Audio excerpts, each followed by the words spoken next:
The first slide says preparing our students for the edTPA. I'd just like to preface it. I do get, as I'm sure a lot of you get, the New York State United Teacher newspaper magazine, what it is, every month. And this past February, they had an article on edTPA, and I just received the March issue the other day, and there's a letter by a young woman giving her reaction to it. I just want to read one sentence. And this, for me, goes to the heart of the problem with edTPA. No one at my master's program knows what the heck is going on, or even how this works, because no one has had time to learn it. So we have spent a lot of time, as I'm sure everyone here has, preparing our students for the edTPA. We had 8 pilot students in the spring. 7 of them passed. I think about 4 or 5 received mastery. The one student who failed, in his phase 2 placement, the school told him not to look for a job because they have a job for him. And he is flourishing. Unlike myself, during my first year, he is flourishing. But we learned a great deal from the pilot program, and we have made changes to our courses. We have 3 heavy pedagogical methods courses: reading, 6 credits of writing nonfiction, and English methods, and we have them all together now, rather than having writing and reading in one term and methods in the other term. Again, this is for students who do it in a year. I think it was a wise choice, but we have to look at it because it does, these are very heavy courses, and it is quite a burden for our students, but we needed to align those. And so that was, in a way, a plus. We've also, for the fall term, we've taken aspects of the edTPA and put them in various classes. So we all do differentiation and assessment and all of that, but we wanted to make sure in English methods you're going to really focus on differentiation for a while, and in reading you're going to be looking at formative and summative assessment and so forth. And for example, we put the videotaping in our phase 1 student teachers so they could get used to using the sound and using the videotape, and also, and I'm sure everyone who's videotaped can relate to this, getting used to the horror of seeing yourself on videotape. We have reimagined our master's seminar. That was a 1-credit course. It had focused on, which is extremely valuable, teacher inquiry, action research project. We now have made it for the edTPA, and we're going to be reevaluating everything once we get the results in June. Therefore, I'm very happy to say that we are now in the business of test preparation. All right, but only 1 credit of test preparation, because it's a 1-credit course, so we can anyway, say that. I feel very proud about that. We're also doing... That's a joke. Our entire program is going to be test preparation. Yeah. No, I'm not kidding. But we've also set up this edTPA camp, and we got the idea from Stanford University, where they found that very effective. They do a whole week, full day. We can't do that.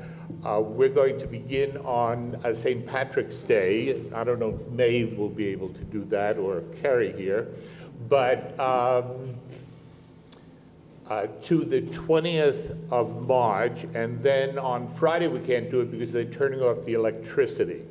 But in any case, we're doing it 5 to 9. We'll have 2 teachers there at all times who can help the students with the logistics, who are as knowledgeable as you can be about the edTPA. We have a total of 45 students who will be doing the edTPA. And so far, we expect at least 25 students will be taking advantage of this camp. Each night. So What I think is important to note too, all the changes, so our first part of this presentation is what have we been doing as a program to prepare our students?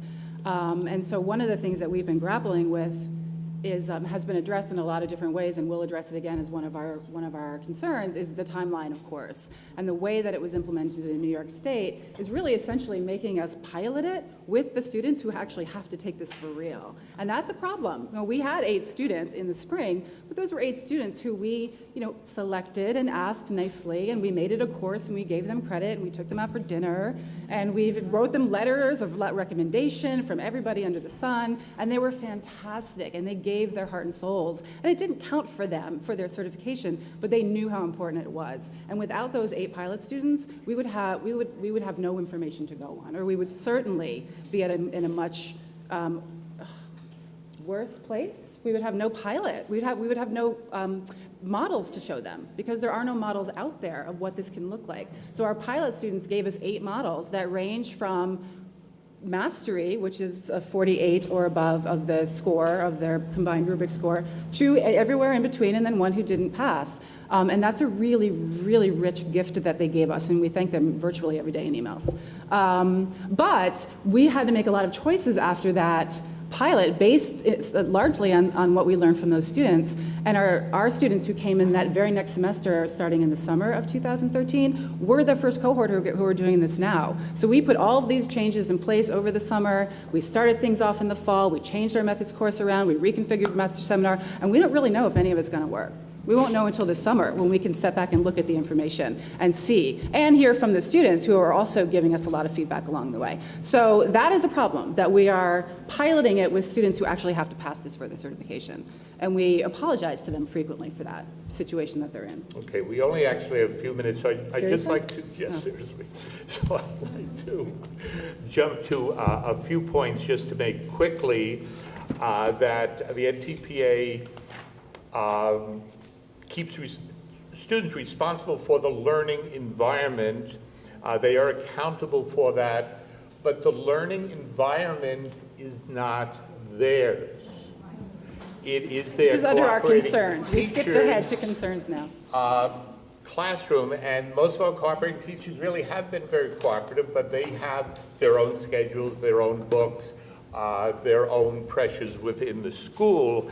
And of course, we have to constantly remember, this is a major problem with edTPA, that these are student teachers, all right? I always call them, you're just baby teachers, all right? There needs to be development. The language of the edTPA, give me a break. 15 rubrics, a glossary. If Apple ran that company this way, they would never have gotten the iPhone off the ground. I've gone to 30, 40 more hours of, I'm still, if anyone can tell me what academic language really means, please see me later.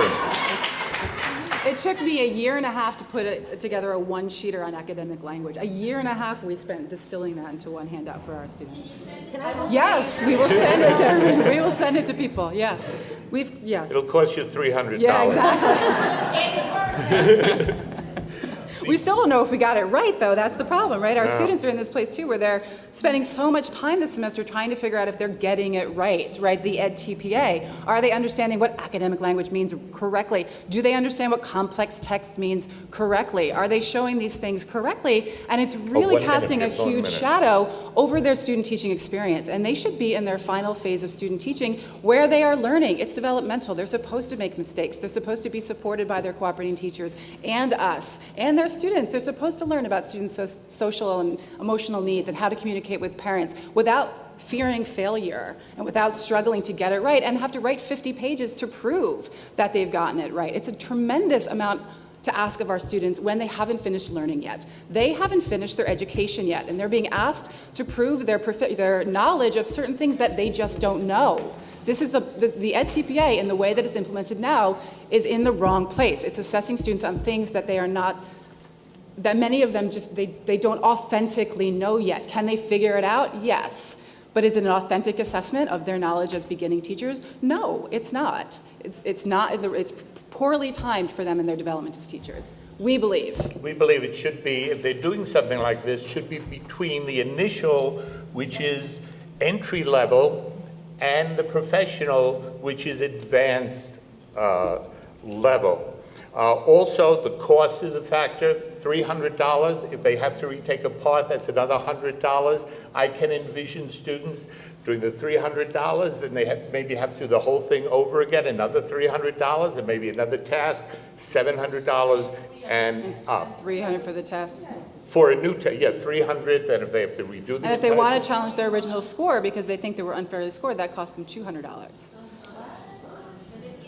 If students want to ask their original edTPA to be rescored, they have to pay $200 for their original edTPA to be rescored. That's not even retaking, that's saying, I think someone got it wrong, I want this looked at again. That was what we were told by Scale 2 weeks ago in a webinar on the retake. So well, I'll email Nicole tonight and make sure, but that's what we were told. Oh, one last thing. The feedback they get, they receive 15 numbers and 15 boxes, all right? That is going to be the assessment that they receive. Of course, they're going to only be looking at the last number, but some may go and try to find out what number goes with what box. And the edTPA requires genuine, authentic assessment that they give to their students, but they don't give to us. Okay, sorry.